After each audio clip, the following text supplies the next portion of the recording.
이상하자. 얘들아 3단원 들어갈 거고 요 프린트입니다. 얘들아 이 프린트 안에는 두 장이잖아. 3-1부터 3-2까지 들어가 있어. 신문기 요거를 하면 시험번이 앞부분 끝이고 이제 뒤에 조금 나가는 파트만 하면 돼. 무슨 말인지 알겠어? 3-1부터 3-2까지 들어가 있는데 3단원 전체가 일제강점기야. 금호는 아마 3단원 전체 들어갈 거고 일제강점기 전부 다 한다고 생각하면 돼. 그래, 내가 일단 일제강점기 들어가기 전에 기본적인 틀부터 잡아보자. 혹시 우리나라가 몇 년부터 식민지였는지 기억하는 사람? 1910년부터였죠. 광복을 몇 년에 하죠? 45년에 8월 15일에 광복을 하는 거야, 얘들아. 그래서 우리가 식민지배를 받은 역사가 36년이라고 잡으면 돼.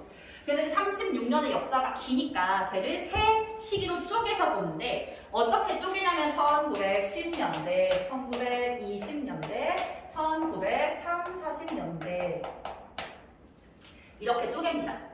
근데 이렇게 쪼개는 것은 그냥 간단하게 10단위로 자른 게 아니고 쪼갠 기준이 있어. 그 기준은 일제가 우리나라를 식민 통치한 방식이 달라졌기 때문이거든. 10년대에는 일제가 우리를 무단 통치했고 20년대에는 문화 통치했어. 그리고 40년대 때는 강서랑 마포 빼고 다 들어가고 되다가 40년대는 민족 말살 통치였어. 일제의 통치 방식이 기준이 되고 그거에 따라서 우리의 독립운동 방식이 달라지기 때문에 얘네를 먼저 기틀을 잡아야 되더라. 그러면 10년대 무단 통치부터 볼게. 무단 통치는 이 명칭을 딱 봤을 때 어떤 식으로 통치하는 것처럼 느껴져? 단어에서 느껴지는 느낌은? 무력을 사용한 통치야. 무력으로 이제 식민 통치를 막 시작했으니 한국인들이 감히 기어오르지 못하게 좀 눌러놓겠다는 거죠. 그래서 무력을 활용해서 굉장히 무섭게 공포 정치를 했던 것이 무단 통치 시기의 일이야.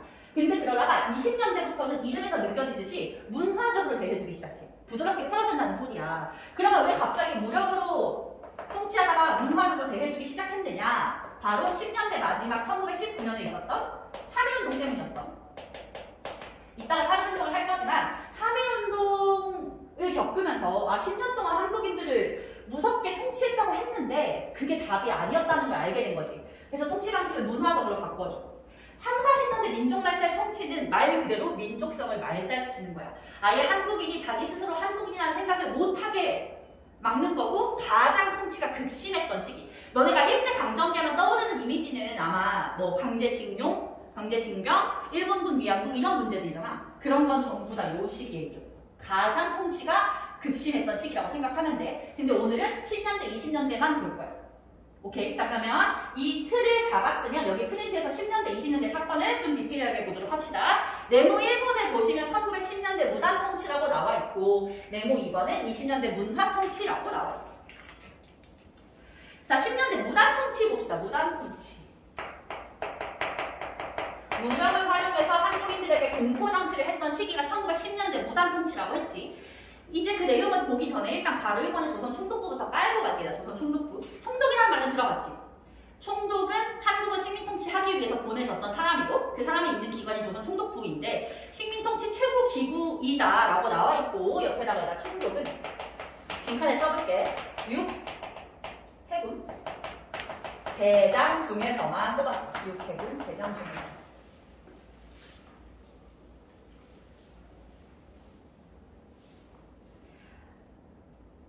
군인들의 우두머리지. 군인들의 우두머리인 육해군 대장 중에서만 총독을 뽑는다. 얘들아, 당연히 군인들이 통치를 하면 조금 더 강압적이고 무서운 통치가 가능하겠지. 근데 거기다가 얘들아, 이것이 갖고 있는 의미를 내가 다시 한번 다른 의미로 설명해줄게. 육해군 대장은 군인들을 다스리는 사람이잖아. 군인을 다스리는 사람을 한국인을 다스리는 자리에 올려놨다는 건 어떤 의미냐면 앞으로 한국인 한 명 한 명을 군인 대하듯이 대하겠다는 의미야. 그러면 군인 대하듯이 대한다고 한다면 상사라든가 나보다 높은 사람이 나에게 시키는 걸 거부하면 돼, 안 돼? 안 되지. 군대는 무조건 상명하복이잖아. 명령을 받으면 무조건 복종해야 되는 그런 국민으로 한국인들을 만들겠다는 의도가 숨어져 있는 거야. 이건 그냥 이미지만 가져가면 돼. 그리고 옆에 보시면 총독의 자문기구가 있어. 총독 자문기구. 일단 빈칸부터 채워보면 중추원. 중추원. 너네 중추원이란 단어 되게 익숙할걸? 고려시대에도 나오고 독립협회할 때도 나왔던 단어인데 이름만 같고 의미는 전혀 달라. 총독의 자문기구, 모르는 게 있으면 알려주는 기구인데 왜냐면 어쨌든 총독이 한국말도 못하고 한국의 상황이랑 이런 걸 잘 모르니까 그런 걸 알려주는 기구야. 당연히 7.18로 구성되어 있었고 대표적으로 이완용이 중수원 소속이었어. 오케이? 이거는 10년대에 설치가 돼서 45년 광복할 때까지 유지된 기구들이라고 보면 돼. 본격적으로 10년대에만 있었던 일은 그 표로부터 시작이 됩니다. 무장통치의 실시 보시고 표 첫 번째 칸에 헌병경찰제도 별표하죠. 아주 중요한 표어들. 헌병경찰제.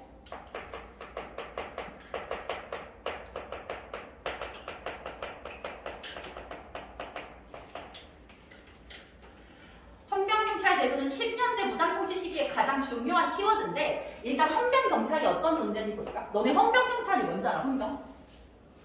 군인들의 경찰이야. 군인들이 군대에 있을 때 뭐 범죄를 저지르거나 아니면 탈영하거나 이랬을 때 그들을 잡아들이고 하는 거를 헌병경찰이 한단 말이야. 근데 이런 헌병경찰을 일반 경찰로 두겠다는 거야. 그럼 일단 기본적으로 당연히 일반 경찰보다 헌병경찰이 무섭겠지. 공포정치가 가능하고 아까 말했듯이 요 상황은 똑같아. 한국인 한 명 한 명을 군인 대하듯이 대하겠다는 의도도 숨어져 있는 거야. 근데 헌병경찰이 아까 말했듯이 존재 자체로도 훨씬 무서운 존재인데 여기에 이들이 갖고 있던 두 개의 권리가 더해지면 훨씬 더 무서운 존재가 돼. 빈칸 채우고 설명해볼게. 직결, 처분권, 조선, 해명령. 이렇게 두 가지. 직결, 처분권과 조선, 해명령. 이 단어들이 주는 이미지 그대로 받아들이면 돼. 직결 처분권은 즉시 결정해서 처분한다라는 거야. 원래 누가 범죄를 저지르거나 해도 누가 봐도 범죄가 명백하더라도 일단은 그거를 정확하게 밝히는 절차를 밟고 재판도 받고 하잖아. 그런 거 전혀 없이 헌병경찰이 그냥 즉시 결정을 내려서 처벌을 내릴 수가 있어. 그리고 처벌은 대체로 태형이었는데 태형은 쉽게 말해서 곤장이라고 생각을 하면 돼. 한국인에 대해서 곤장형을 치렀고 앞에 조선이라는 단어가 붙었다는 걸 통해서 일본인은 태형을 안 때렸다는 걸 알 수 있어. 전 근대적이고 미개한 방법으로 한국인을 대했던 거야. 이해돼? 근데 이때 얘들아 실제로 헌병경찰의 직결 처분에 의해서 치러졌던 어떤 판결의 예시들을 설명해줄게. 어떤 일들이 있었냐면 예를 들면 마당을 청소하지 않은 사람, 그리고 전봇대 그 전선줄에 걸리게끔 연날리기를 한 사람, 지나가는 이성에게 호감 표시를 한 사람, 헌병경찰이 앞으로 가라고 했는데 우회전한 사람, 이런 사람들이 실제로 끌려서 태형을 맞았다는 거야. 범죄도 아니잖아 얘들아. 근데 그냥 헌병경찰 눈에 잘못 띄면 끌려가서 맞을 수 있었던 사회. 그러니까 일상생활이 얼마나 무섭고 좀 감시에 많이 당하고 있었는지 알 수 있겠지. 이런 이미지를 얘들아 가져가는 게 중요해요. 단어도 중요하지만 이게 10년대야. 자, 그 다음 두 번째는 페니트로 내용 봅시다. 언론, 출판, 집회, 결사의 자유가 없어요. 일단 우리 지난주에 배웠던 내용 중에서 어떤 게 있었냐면 국채 보상운동을 지원해줬던 신문사가 하나 있어. 양기탁이 사장이었던 거. 이름 뭐지?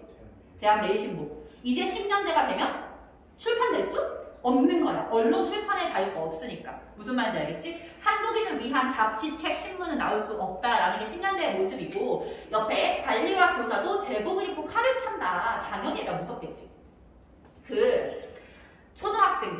초등학생들 처음 입학하면 한 7, 8살 되잖아. 그 7, 8살 아이들이 처음에 학교 가면 모든 게 낯설고 무섭잖아. 근데 학교에 가서 적응할 수 있게 선생님들이 도와주고 이러는 거지. 근데 요때 당시에 학생들이 그 두려운 상태에서 학교에 갔을 때 선생님 자체부터 제복을 입고 칼을 찬 채로 수업을 하면 얼마나 무섭겠어. 그렇게 어릴 때부터 일본에 대한 두려움을 내재한 상태로 걔가 커서 어른이 되면 독립운동을 못할 거다라는 게 얘네들 계산이었던 거야.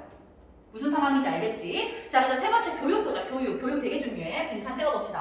한국인에게는 보통교육과 실업교육만, 보통교육, 실업교육. 보통교육은 오늘날 말로 바꾸면 뭐게? 초등교육이야, 초등교육. 초등학교 이상은 한국인은 진학을 못해. 그리고 실업교육은 직업교육이야, 직업. 당장 공장에 투입될 수 있게 그냥 기계 다루는 방법 같은 걸 배우는 거지. 한국인은 중학교, 고등학교에 올라가서 고등교육을 갖지 못해. 왜냐면 배운 게 많아져봤자 머리만 커서 독립운동을 할 거라고 생각한 거야. 알겠지? 그리고 옆에 여백에다가 내가 빈칸을 깜빡하고 못 넣었거든. 여백에다가 써볼게. 일본어 중심으로 교육을 했어. 일본어 중심 교육.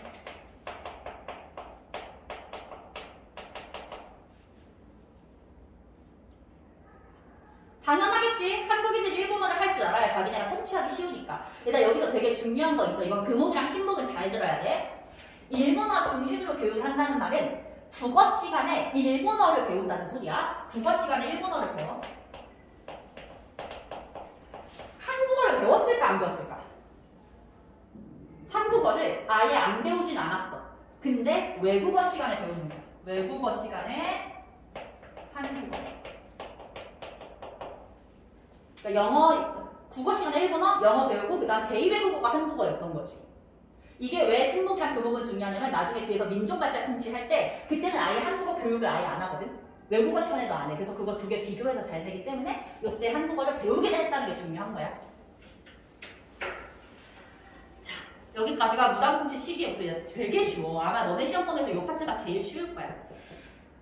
근데 조금 헷갈릴 수 있는 게 있다면 아래 내려가서 경제침탈이거든. 경제침탈을 보도록 할게. 10년대 무당통치 시기의 경제침탈. 일단 빈칸부터 채워보시면 토지조사사업이고요. 얘는 별표하세요. 아주 중요합니다. 토지조사사업. 말 그대로 토지를 조사하겠다라는 거야, 얘들아. 토지를 조사해서 목적 읽어보시면 식민통치에 필요한 재정을 확보한다. 당연한 거 아니겠어? 세금을 거두려면 토지를 누가 어느 만큼 갖고 있는지를 조사를 해야 되겠지. 근데 옆에 보시면 그 과정에서 일본인이 한국의 땅을 가질 수 있는 토대를 마련하겠다. 이게 이들의 숨어진 목적이었어. 명분, 겉으로 내세운 명분은 근대적 토지 소유권을 확립하겠다라는 거였는데 이건 읽고 이해만 하시면 되고 내용 넘어갈게, 내용. 토지 조사를 할 때 기본적인 원칙이 신고주의였다. 신고주의.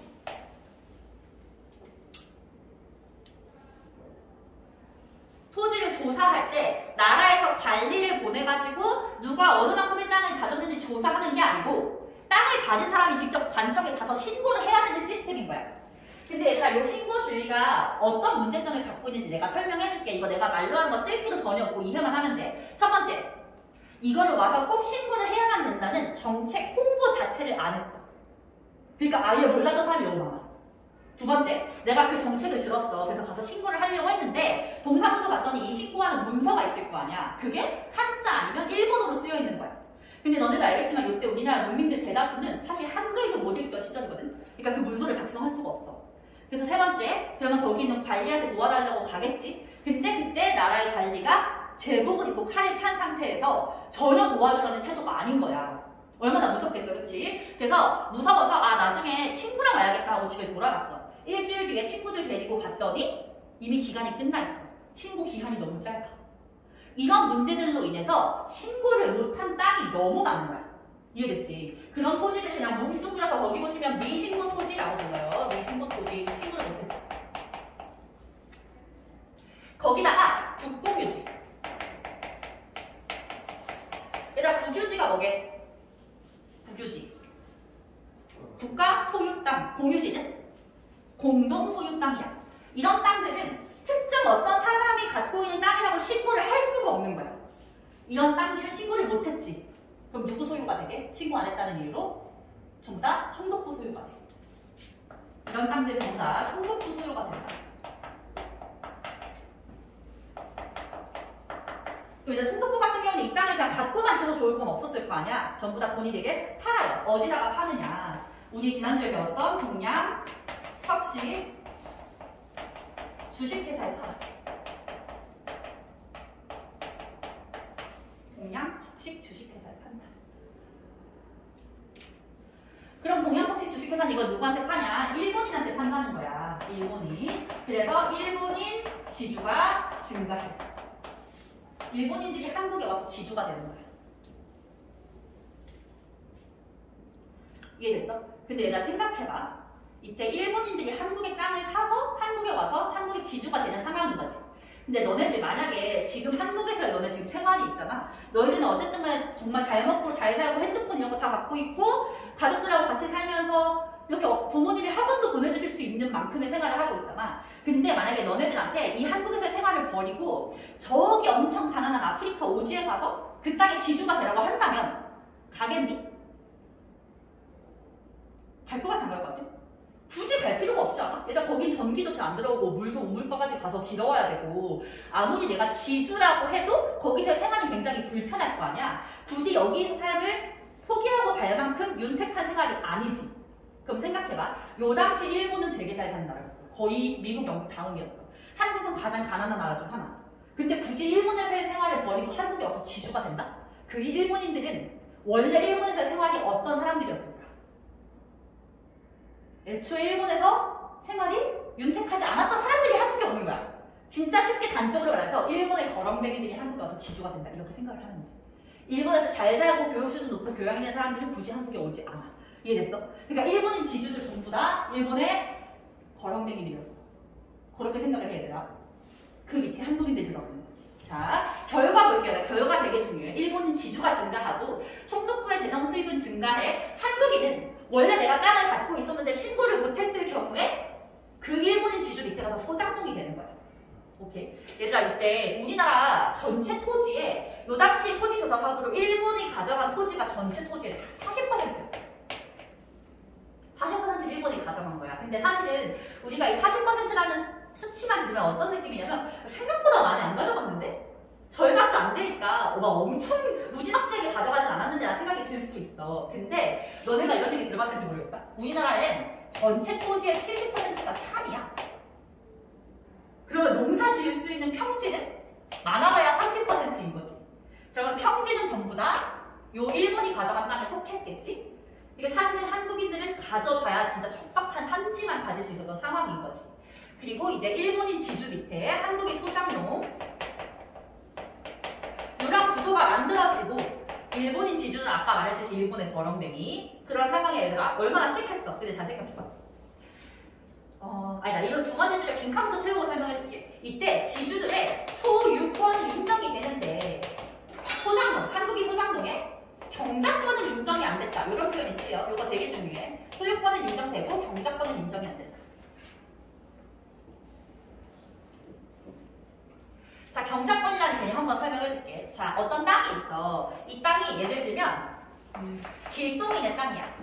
길동인의 땅이 있고 얘는 집안은 지주고 그 집안에 누구한테 점순이네가 소작을 해. 소작을 하는데 어느 날 이 길동이가 점순이한테 보고 반해가지고 점순이한테 고백을 했어. 근데 점순이가 너 내 스타일 아니야 하고 깐 거야. 그래서 민망해진 길동이가 어떻게 하냐면 엄마 아빠한테 가서 엄마 점순이네 쫓아내자. 나 점순이 마음에 안 들어. 이렇게 얘기를 한 거야. 이때 길동이네가 점순이네를 그런 이유로 쫓아낸다면 너무 심각한 사회적인 문제가 발생하지 않겠어? 그치? 쉽게 쫓겨나는 거잖아. 이거 어떻게 생각하면 되냐면 너네 정규직, 비정규직 이런 말 들어봤지? 정규직은 정년때까지 잘리지 않는 거, 비정규직은 언제든 잘릴 수 있는 불안전한 삶이잖아. 이렇게 되면 얘네들은 비정규직이고 되게 쉽게 백수가 될 수 있는 삶이니까 나라 입장에서 이런 상황을 만들지 말아야 되지. 그래서 인정해준 게 경작권이었어. 경작권은 뭐냐면 점순이네가 갖고 있는 권리인데 한 번 소작을 지은 땅에서는 정말 범죄를 저지르지 않는 한은 쫓겨나지 않을 수 있게 막아주는 거야. 한마디로 기존의 조선의 소작농들은 정규직이었어. 근데 이제 경작권을 인정 안 하잖아. 그럼 이런 상황이 되는 거야. 봐봐. 길동이도 한국인이기 때문에 요새 소작농이 돼서 이렇게 됐고 여기는 낙가무라가 지주가 됐어. 근데 낙가무라가 길동이랑 싸웠어. 열받으면 낙가무라 부모님이 길동이네 집 그냥 쫓아낼 수 있는 거야. 아무도 얘네들의 먹고 살 권리를 보장을 해주지 못하지.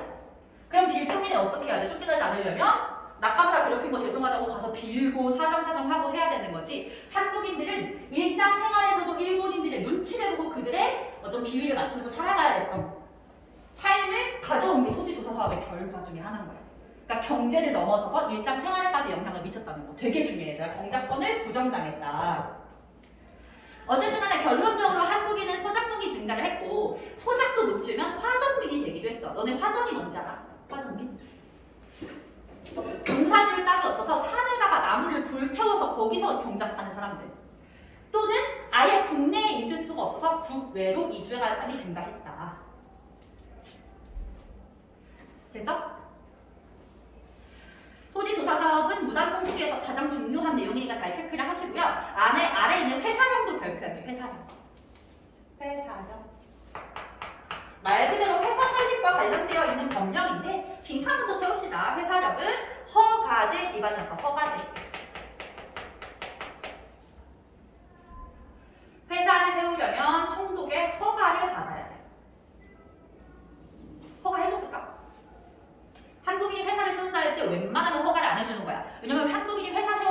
걸어봤자 다 독립운동할 때 쓸 거라고 생각했기 때문에. 그래서 일단 결과에 맨 끝에만 밑줄 칠게요. 민족 자본이 발전할 수 없었다.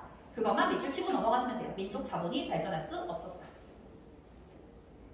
아래 일단 동그라미 2, 3, 4는 그냥 건너뛸게. 읽어만 보셔도 되고 거의 시험에 안 나옵니다. 넘어가서 20년대 문화통치 보자. 문화통치. 일단 1920년대 문화통치는 말 그대로 한국인을 문화적으로 대해주겠다는 것이었고, 무당통치를 하다가 문화통치로 바꾸게 된 배경이 뭐였죠? 3.1운동 때문이었지. 빈칸 쓰세요. 3.1운동 이후에 무당통치의 한계를 인식했기 때문이다. 아, 이게 힘으로 찍어 누른다고 해서 이게 그냥 복종하는 민족이 아니구나라는 걸 알게 된 거지. 그래서 아래에 일단 표를 한번 보시면 표의 회색 부분 봐봐 얘들아. 표면적 내용, 실제 내용이라고 나와 있지. 겉으로는 문화적으로 대해주는 척, 잘해주는 척 했어. 그래서 정책 내용만 보면 되게 좋아진 것처럼 보여. 근데 그것의 실상은 아예 변화가 없거나 알고 보니 더 안 좋아졌다 이거야. 그래서 표면적인 정책의 내용과 그것의 실상을 둘 다 알 수 있어야 돼. 근데 얘도 마찬가지로 어렵진 않아. 근데 일단 걔를 보기 전에 내가 하나만 더 설명을 할게. 거기 네모 2번 제목 옆에 문화통치라고도 쓰여있지만 민족분열통치라고도 쓰여있어. 문화통치를 민족분열통치라고도 한다는 거야. 이거 한번 설명해줄게. 민족분열통치. 일본인은 20년대에 한국인들을 문화적으로 대해주는 척하면서 뒤에서는 다른 생각을 하고 있었다고 했지. 그때 뒤에서 무슨 짓을 하냐면 정책적으로 친일파를 양성해. 친일파. 우리 원래 이전까지의 친일파는 이완용처럼 알아서 자기 먹고 살기 위해 가지고 자기의 부를 위해서 일본 편에 붙었다면 20년대부터는 일본이 정책적으로 만들어낸다는 거야. 그래서 친일파를 양성합니다.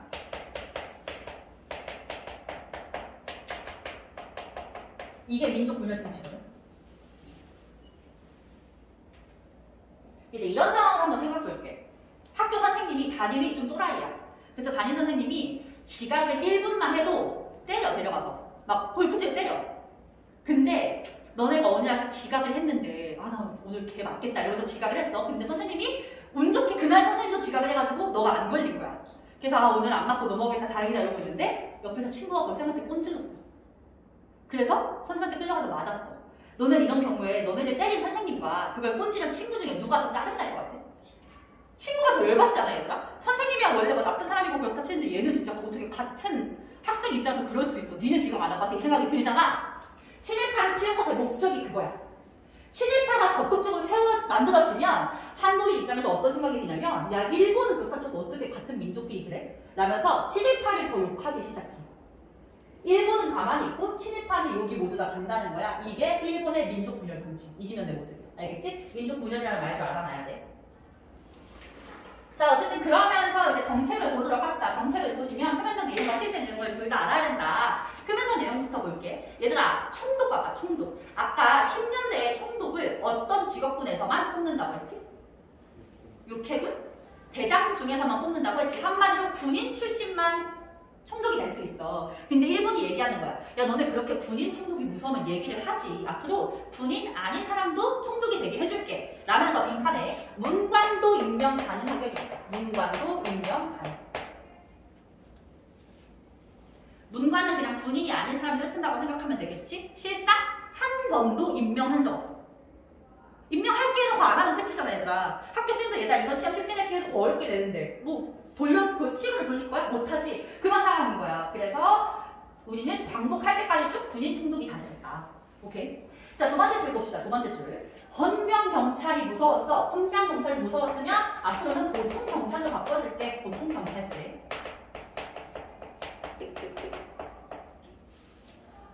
그래서 우리가 흔히 얘기하는 일반 경찰이 이제 주가 되고 헌병 경찰이라는 개념이 사라진 거야. 실상 경찰력이 증가했어. 여기서 경찰력이 증가했다는 건 경찰관의 수, 경찰서의 수 이런 것들이 3배, 4배씩 증가를 한 거야. 정말 약간 가장에서 말하면 한 10걸음, 20걸음에 한 번씩 경찰서가 있는 거야. 그리고 경찰들이 우리를 지키려고 있는 게 아니고 우리를 감시하려고 있는 거니까 정말 모든 일상생활이 다 경찰에 의해서 감시당했다고 볼 수 있는 거지. 이해됐어? 자, 옆에 엄청 중요한 개념. 이것이 업그레이드 되면서 얘들아 반대로 치안유지법이라는 법을 제정을 하고 얘는 별표 하시고요. 연도도 외우세요. 안 외워도 돼. 신목 제외한 학기는 연도 외우셔야 돼요. 왜냐면 뒤에 나오는 내용하고 연결되거든. 1925년 딱 20년 중반에 치안유지법을 제정하는데 치안유지법 내용 한번 써볼게요. 얘들아. 내용 여백에다가 독립운동가와 사회주의자를 탄압한다.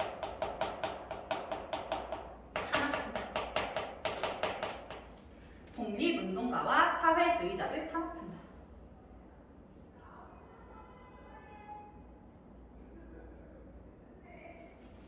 사회주의에 대한 거는 얘들아 다음 주에 더 자세하게 배울 거고 일단은 독립운동과 사회주의자 탄압한다고 보면 돼. 그러니까 얘들아 무단통치 시기에는 기억나지? 아까 헌병경찰이 뭐 무슨 연달리기 한 사람도 잡아가고 그랬었잖아. 일반 대중에 대해서 강압 통치를 했다면 20년대에는 민족분열이잖아. 일반적인 사람들을 내버려두고 독립운동가만 특별히 조직했다 이거야. 알겠지? 이거 되게 중요해. 자, 그 다음 세 번째, 언론, 출판, 집회, 결사의 자유를 일부 허용해 줍니다. 그래서 한국인을 대상으로 한 한글 신문이 발행될 수 있게 됐고 그 신문의 이름을 빈칸에 써볼게. 너네도 아는 신문이야. 조선일보, 동아일보. 이런 신문사들이 생겨나기 시작했어. 하지만 실제 내용, 검열을 더 강화해서 기사 삭제, 정간, 폐간을 해. 기사 삭제, 말 그대로 마음에 안 드는 기사는 빼고서 신문을 내게끔 하나하나 검열을 했고요. 마음에 안 드는 기사를 자주 쓴 신문사는 정간, 폐간. 정간은 일정 기간 동안 문 닫는 거, 폐간은 아예 문 닫는 거. 오케이? 그러니까 사실상 이런 상태면 신문이 존재하는 이유가 없지 않아? 그치? 자, 네 번째, 다섯 번째 줄은 교재로, 프린트로 읽어만 봅시다. 한국인에게 고등 교육을 시켜주겠다고 했어. 원래 보통교육 실업교육이었잖아. 고등교육을 시켜주겠다고 했어. 실상은 유상교육이었어. 중학교, 고등학교 가려면 돈을 내야 돼. 근데 우리 아까 토지조사 사업 배웠지? 토지조사 사업으로 한국인들 대부분을 전부 다 굳이 깽깽이를 만들어 놓고서 애를 학교 보내려면 돈을 내라고 하면 누가 보낼 수 있겠어. 현실적으로 집에 돈이 많은 친일파 집안 정도만 보낼 수 있었다는 거지. 오케이? 다섯 번째 줄, 도평의회 부국면 협의회를 설치해서 참정권을 허용한다. 얘들아, 도평의회 부국면 협의회는 단어가 어려워 보이지만 이런 거야. 너네 그런 거 알지? 서울시의회, 뭐 경기도의회 이런 게 존재한다는 거 알고 있지? 그런 기관을 만들어서 한국인들이 모여서 한국인들을 위한 정책을 짤 수 있게 해주겠다는 거야. 이해만 하면 얘들아, 실상 자문기구에 불과해. 무슨 말이냐? 거기 도평의회 부국면 협의회에 모여서 한국인들이 정책 만들어봤자 정책으로 실제로 만들어주지 않는 거야. 그럼 해봤자 아무 소용이 없는 거지, 그치? 그래서 아무런 변화가 사실상 없었다고 보는 거고 참정권 하면 얘들아 투표권도 있잖아, 투표권. 투표권 자체도 재산이 많은 한국인한테만 허용을 해줬기 때문에 친일파 외에는 해당이 안 된다는 거 알고만 있으면 돼. 얘도 엄청 쉬워, 얘들아. 되게 쉬워. 그래서 아까 말했듯이 무단통치와 마찬가지로 키워드만 외워지는 어려울 게 한 개도 없고요. 넘어가서 경제 심탈 볼게. 얘도 경제가 조금 더 중요하고 조금 더 어려울 수 있어. 일단은 회사령이 폐지된다. 체크. 회사령 폐지. 아까 얘들아 1910년대 회사령은 회사 세울 때 총독의 뭐를 받아야 된다는 거였어? 허가를 받아야 된다는 거였지. 원래 허가제였는데 허가제가 폐지되면서 신고제로 바뀌었어. 신고제. 이제 회사 설립했다고 나라에 신고만 하면 돼. 세금만 내면 돼. 그럼 얘들아 신고제로 바뀌면 회사 설립하는 게 쉬워진 거야? 어려워진 거야? 쉬워진 거지. 그래서 회사가 많이 세워지는데 문제는 한국에 일본 회사가 진출하기도 쉬워진 거야.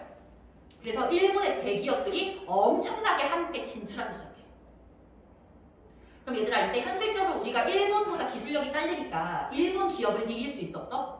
없지. 그러면 한국의 기업의 물건이 일본 기업을 이길 수 있는 유일한 방법은 가격이야. 가격이 싼 거. 근데 그것도 무너지는 게 이번에 일본 상품에 대한 관세가 폐지돼.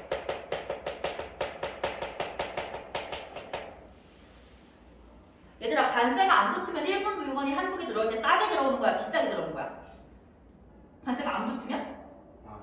싸게 들어오는 거지. 일본 물건이 품질도 좋은데 가격까지 싸다? 아무도 한국 물건을 안 사게 되는 거야, 현실적으로. 그래서 한국 기업은 오히려 회사력이 있을 때보다 더 상황이 안 좋아졌다.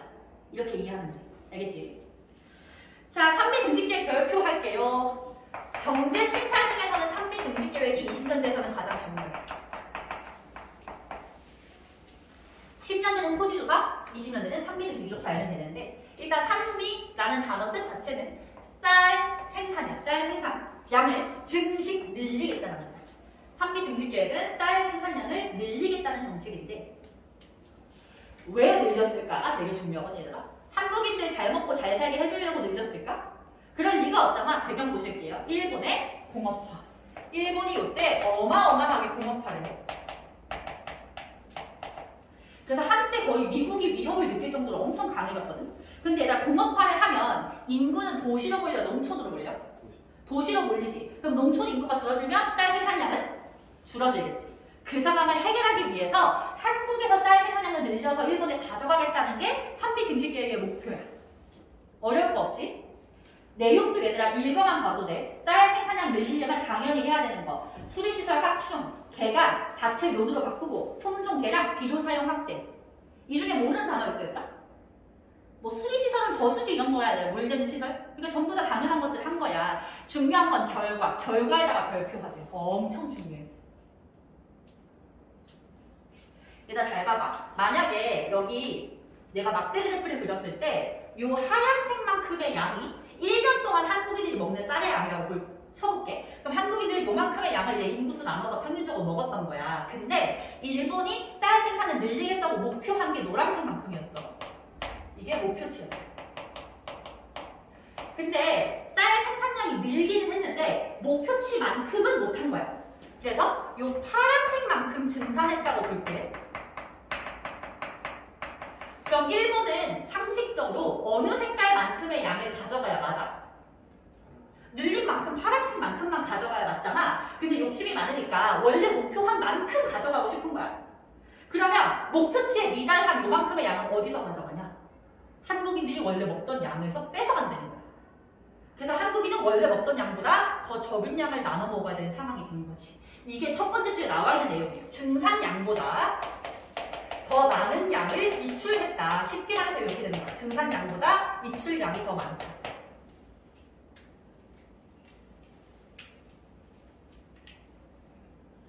그러면 조선인의 1인당 쌀 소비량은 당연히 감소하게 되지. 근데 원래부터 한국은 좀 가난한 국가였으니까 원래부터 이 양이 되게 적은 양이었는데 더 적어졌으면 쌀이 부족할 거 아니야. 그래서 부족한 거를 보충하기 위해서 빈칸에 만주에서 잡곡을 수입해와. 만주. 얘들아 잡곡밥 좋아하니? 쌤은 진짜 싫어하거든? 쌤은 콩을 너무너무 싫어해서 콩으로 만든 음식 다 싫어하고 어릴 때 막 쌤이 어릴 때 부모님이랑 맞벌이해서 막 이모네 집 가서 밥을 먹는데 이모랑 이모부가 콩밥을 맨날 해주고 콩을 안 먹으면은 혼내는 거야. 그래서 콩이 요만한 걸 맨날 막 삼켜서 막 캐키커도 막 그랬었거든. 지금도 쌤은 그게 너무 싫어. 커서도 싫어. 근데 이때 잡곡은 그럼 더 맛없었겠지. 지금보다 기술력이 안 좋으니까. 근데 심지어 만주야 만주.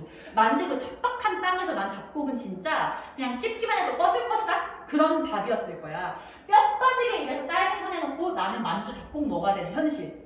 이게 요 20년대 모습이었던 거지.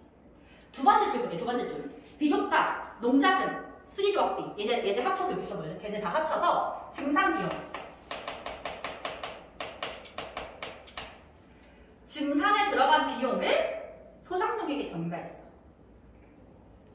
얘들아 원래 이 증산 비용은 누가 내야 맞는 걸까?